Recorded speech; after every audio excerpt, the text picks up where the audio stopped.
Ladies and gentlemen, you're watching GEEKCASTER, everything sci-fi, fantasy, and pop culture commentary. I'm Seven, we have Drew, and we have Corey. How you guys doing? Doing all right. We have rain and stuff out here, so it's like all gray and cool. So, like ideal peak weather for me. But, yeah. Yeah, well, it's snowing where I'm at. What's going on in PA? It is snowing, raining, and cold. Nice. And windy.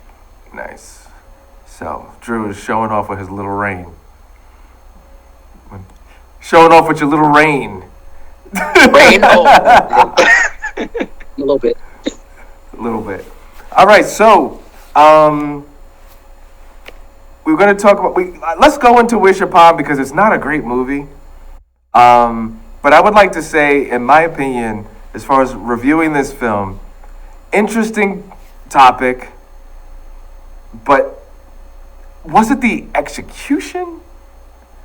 Was it the actors that just didn't hit as far as the film? Everything about it. This movie is notorious for being bad because everything about it didn't hit. Just about everything about it sucked. It's like the writing sucked, the acting sucked, the way it was shot sucked. It feels like a creepypasta.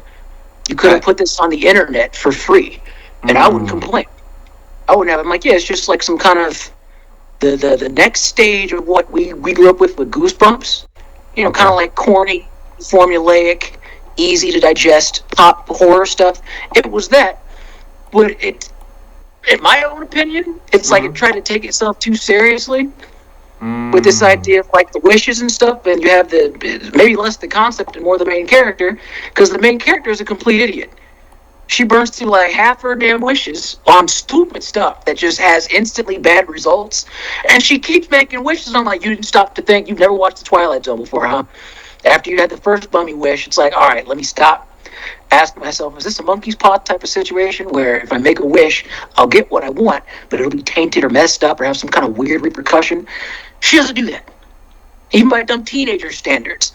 I'm like, you should have at least stopped and asked that much. But the film doesn't do that, and it doesn't want us to question it, and it's just bad. It's just so real bad. It's a bad time. Right. I just want to say, when this was recommended, I went on record and said Seven chooses terrible movies, and well, I chose this one specifically because it was so bad. I said that ahead of time, so I'm not saying it was good, but wild swings. I'll say that much. You take some wild swings. It gives us something to talk about. Give us something to talk about for sure. Yeah. So with this one, could we save this film? What could we have done to save this film? Not make it. Okay. Or it's one of those cases where we can play movie doctor and look at the corpse of this thing, right, and be like, okay, this sucked here, and here. If we were going to go back to square one and make a horror movie based on bad wishes, the monkey's paw thing, right? Let's take whatever didn't work with this and do the complete polar opposite, and then see what happens. And we'll try to pitch it to Blumhouse or something. Is what I would say in this case. All right. I do have my thoughts. If you wanted to make this movie good, right, I would obviously scrap everything, but like Drew was saying, take the skeleton of it. I would obviously leave the movie with a backstory of the box. Okay. How we got this box, the powers of the box, and how it made its way to modern day. And then have a completely different high school circumstance of needing the box and wanting to use the box, but also fearing the consequences of it. This was just like a high school project gone wrong that earned everyone a C, maybe a D. But you can do a lot of things, but this movie specifically did everything imaginably wrong. Well, I think that was genius, Corey. I think that would have saved element that I would add to that, yeah. With Corey's idea, if you had a teen, it was like an ensemble cast of teenagers, okay?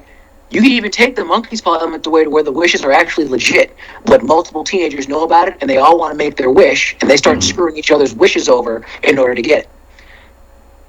It becomes, is it the box, or is it the people that are messing up the wishes? We don't really know until the end.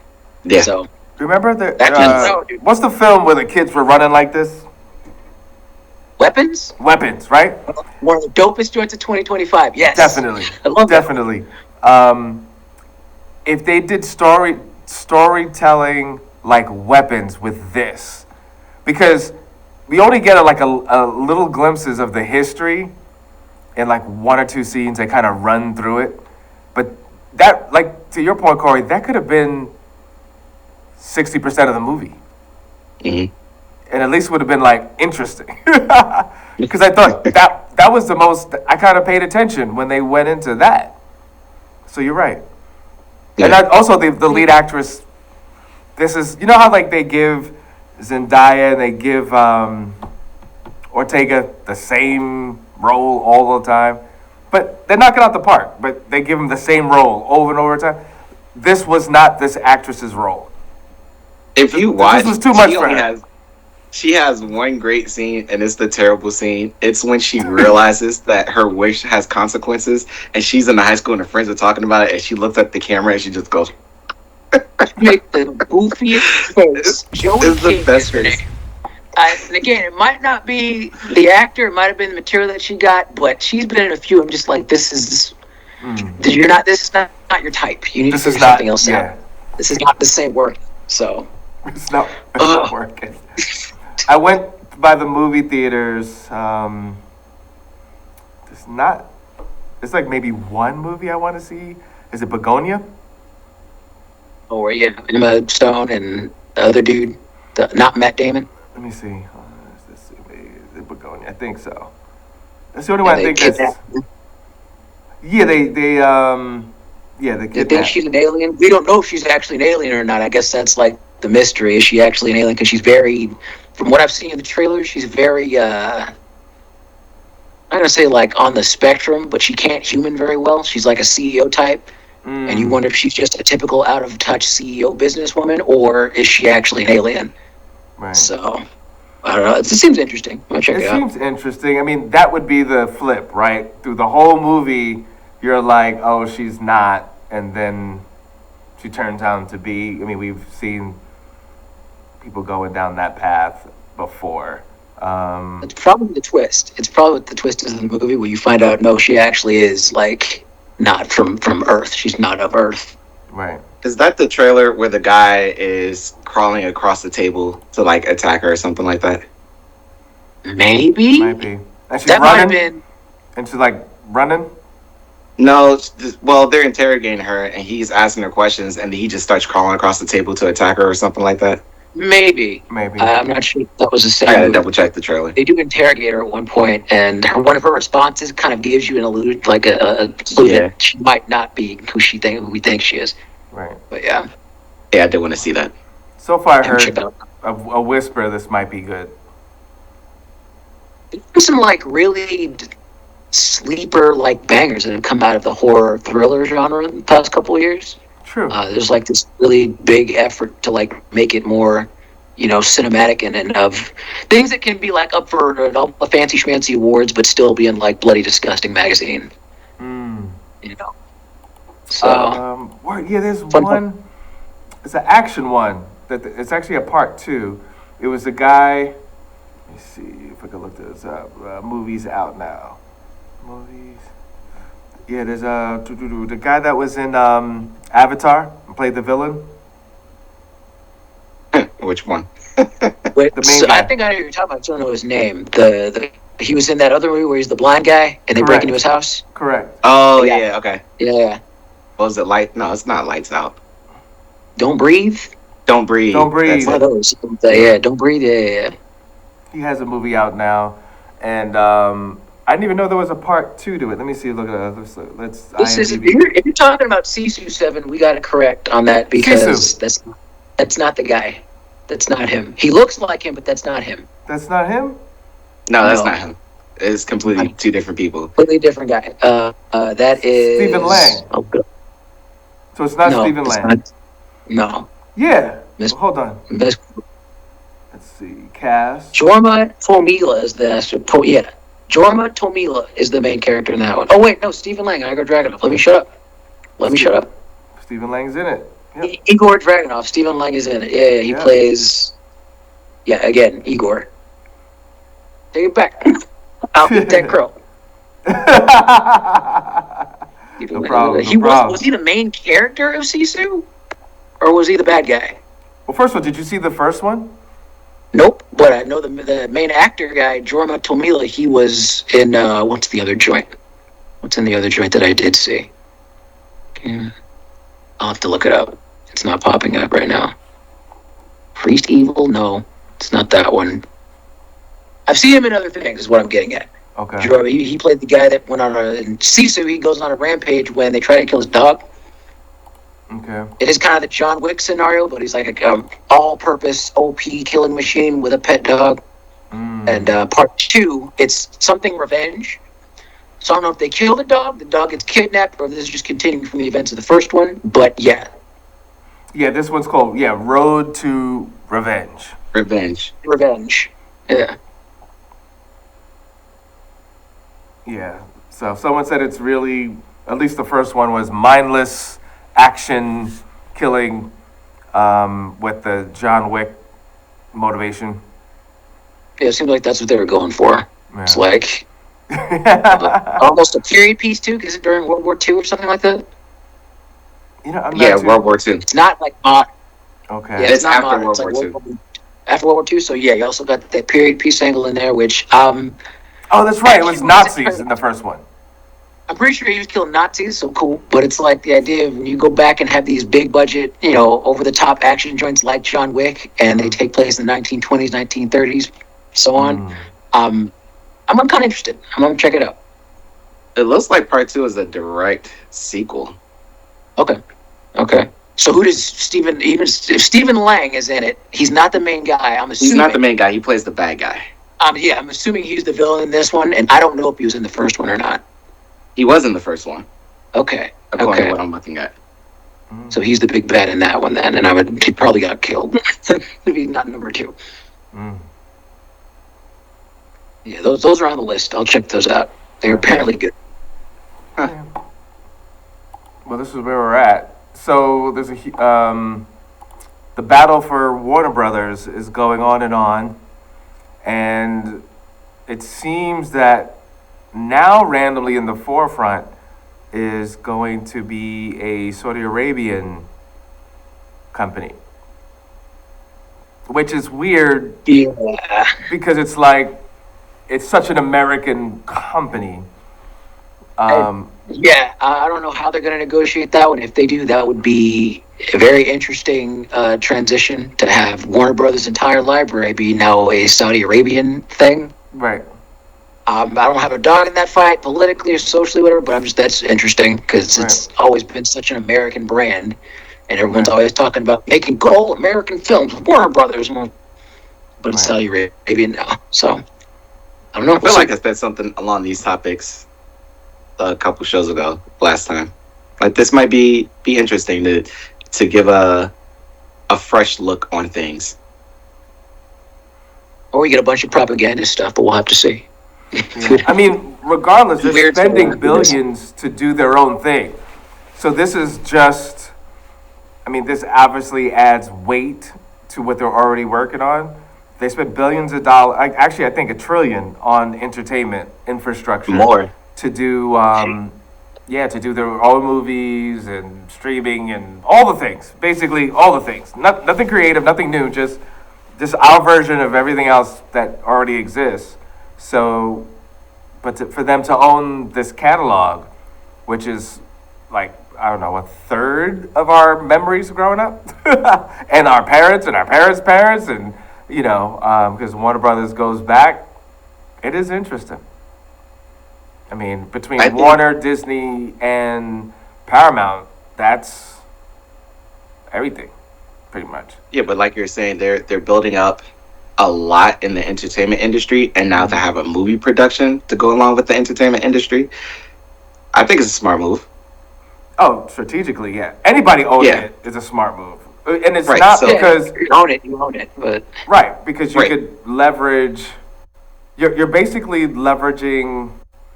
ownership of stories and characters and stuff that's already done that could constantly generate more money, so that's what it's about. It's really about the catalog, so you could do anything you want with it and create new things with it. So you could play with AI with it, and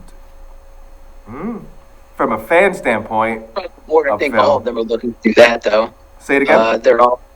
When it comes to like whatever company ultimately gets Warner Brothers, AI is going to be in the mix anyway.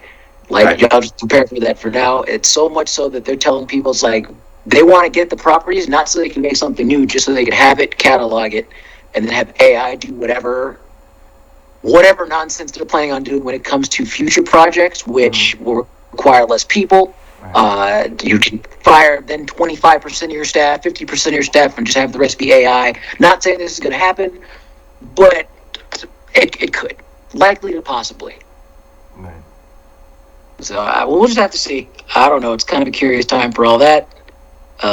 Get your hard copies because no, it's already a thing. If you're going to have everything be digital and the old catalogs are going to be shifted over to different platforms and stuff, you are going to get the email where it says, "Hey, you're going to lose all your stuff. No refunds. No, you can't have 3 copies of it." And just if it's something Warner Brothers that you need in your collection, get the hard copy.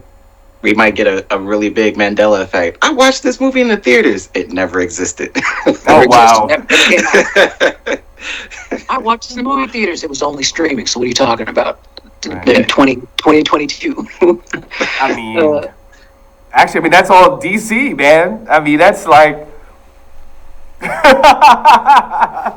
Well, they actually do both. They're doing pretty well when it comes to navigating both, and for the DC in particular, their properties, they're so varied between animated, live action television shows, live action movies. Right. They can kind of like pick and choose which ones they want to put in the theaters and then which one they just put on streaming, and they all go to streaming eventually anyway. Right. So there's like a library for it ultimately. But when it comes to like a rights issue, copyright issue, if it's something very specific that you need in your collection, get it now. Get the physical copy now. You hit on two interesting things. It's also an issue now. So the gentleman that created Roger Rabbit was based on a book, and he's basically getting all his rights back. There's some sort of loophole, and he's getting all his rights back. And he's like, obviously, he's like, hey, I would love to do another movie. Of course you would, because you own it now. You can also make really good deals now, and it made so much money. It's like, you want to play with me, I want to own it. So he's in a very, very good position. With that being said, anything that was owned by Warner Brothers, if any foreign country or business person or company decides to own Warner Brothers, will that tank any of those projects? And as far as perception, like now, is Superman really all American Boy Scout? No, because he's owned by another country or someone outside of the country. I think for the average consumer, it wouldn't matter. Yeah, most audiences won't care. If you're like one of those purists that only wants your films to be made in America, you're going to be mad. You're going to be hurting. But just the same, it's the case of Superman. He's an international property. He's one of, if not the most recognizable character in fiction. Spider-Man, international property. That's not Warner Brothers, but just the same. Wherever you have Spider-Man, people across the planet are going to know who that character is. So whatever they get in this thing, Batman, I'm sorry, if like global, worldwide, everybody knows who Batman is. If you have that property, doesn't matter what stamp or country is on the back of it, people are going to rock with it. Gotcha. I can see that. But I see what you're saying too. Like the purists, that voice will be there. But in general, because he's at this point, Superman really is owned by the world. He's that big. Yeah, the original creators get their rights, the families get their royalties, and the company gets its revenue from that character every year. If it's owned by Saudi Arabia, if it's owned by Japan, if it's owned by Russia, it's still going to be Superman. It's just brought to you by. And this acquisition could possibly be a good thing because the profits are spread out rather than being hoarded by a small group of people. It's just be a different small group. It'll just be a Yeah, different. smaller group, but you're also dealing with another set of executive marketing monks who don't care about anything besides the bottom line. So it's still all about profit. You or I don't benefit off of that. We're not the consumer, we're not the focus as the consumer. We're just who they're pitching it to and selling it to. Right. So it could be something from I was that. just saying by like how they're building their entertainment industry and the revenue is being spread out among a bunch of different entities. This could also be part of the course, but we'll see. We'll see. It could. It could. I We'll mean, see. in a magical, loving world, maybe this could bring Opposites play for it. people together in some kind of way. But the business people, to your point, Drew, is like at the end of the day, they're not buying this because I love it. So it's the bottom line. Oh yeah, that whole thing you just set up, Seven, it completely died when you said the word business. I'm like, Right, that's people in right. humans in general don't have that capacity, and then by and large, what makes you think that Right. your CEO, director, executive gives a crap about the next person, Right. besides the person that serves them? Nah. Right. Nah. We'll see what happens though. That's We'll a see- very we'll see what American, happens. I think, look because we're used to being screwed over in the end, but then this is what we were talking about previously of other entities, foreign entities taking over and distributing it for the masses, not for just themselves. I can see this going positively. Like, yes, they're there for the bottom line, but the consumers are the ones who are going to win at the end of the day by getting a lot more innovation, a lot more creativity, rather than just another company hoarding profits. It's again, that's an optimistic possibility. If you're getting everything generated by AI, because the guys at the top don't want to pay people, you're not going to get much innovation. But it depends on who has the project, who's owning it, and what they want to ultimately do with it. I'm skeptical until I see otherwise. But we're definitely going to see another Superman. Like, for instance, we've seen Superman born here. We've seen the Russian Superman. We know we're going to see, Saudi Arabian Superman, which maybe we need to, right? Maybe, because Superman growing up in Russia and seeing how, it was interesting how they, in the animation, how they treated it. Because if Superman grew up, no matter where he grew up, he would grow up with the values in which that country or the culture has, right? So literally, where he grew up would make a huge difference. It'll affect him on the surface, but I think the thing with Red Sun is he's still Clark. He's still Kal-El at the end of the day, which is Kal-El in his mind. He's more of Earth than he is One Nation. So my question about Red Sun is, I haven't seen it in a while, but didn't they use or did they even include the message from his parents? I thought when he came here, it was your parents sent you here. These are our values, and this is what you're going to instill. And then they use that as propaganda in the animation. Was his family they even a used part that of in it? the live action. They didn't do that in the In the animation of Red Sun, right? They cut right to it. They Yeah. they didn't go into the whole beginning. Well, kinda. So Not then too we'll hard, see. though. Like yeah, that's what I'm like. If you do have, let's say, you ended up in, I don't know, Germany, and you have that message from your parents, how would that also affect the creation of Superman? Right. So that's what I was wondering. I thought that piece was missing from Red Sun. So we'll see. Like that should be an interesting road to go down. I can see that. Yep. So, another huge issue this week. Allegedly, there's talks in Disney in creating a way where, as the audience, you could basically use AI and create your own stories. So, like, you can, I want a Superman, but he's allergic to ice cream. Like, you can make up your own adventure.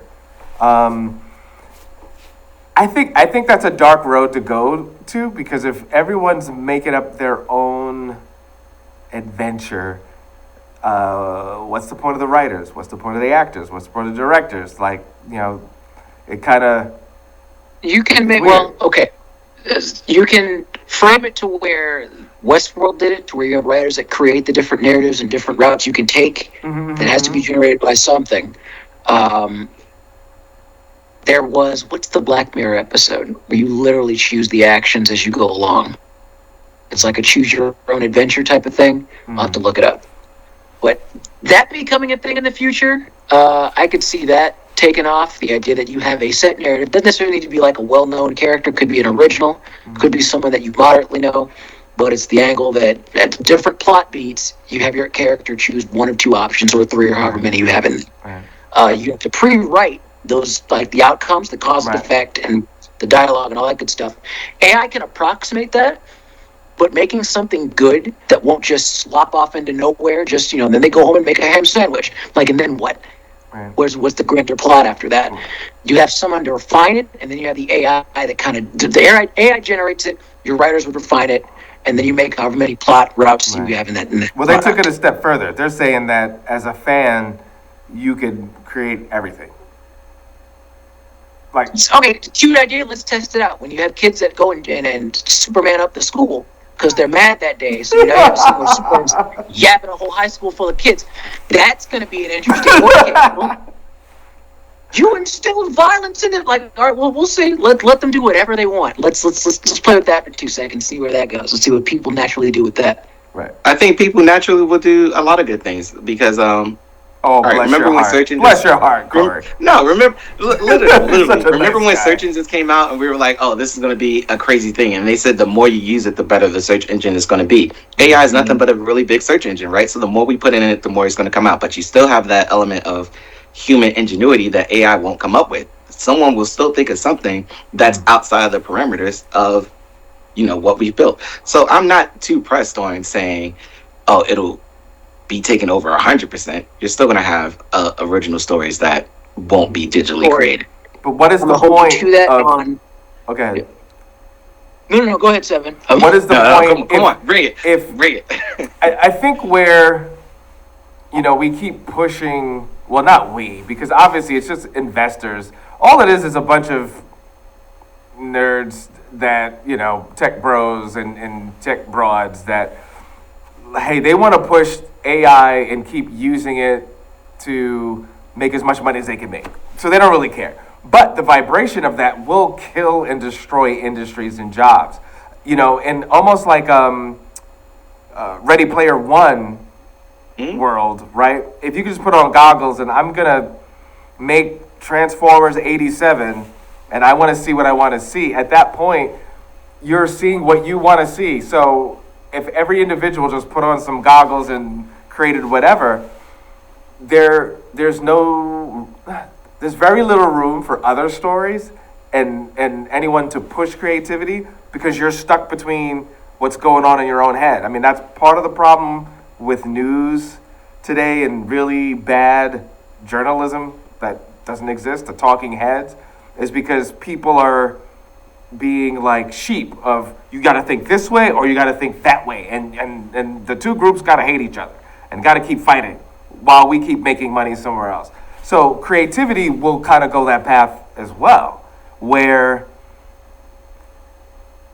you're not pushing people to grow and stretch and question life and holding up mirrors to life because you're just creating whatever's in your head, if that makes sense. You're going to have a free-for-all. It's okay, to Corey's point before. The same rule would apply to this that you would the internet. The same rule would apply to this when you see stuff like Twitter. By the way, I'm going to keep going on Twitch. If you're watching us on cable, thank you. We're just going to keep going for our part 2. Thank you so much, GEEKCASTER.com.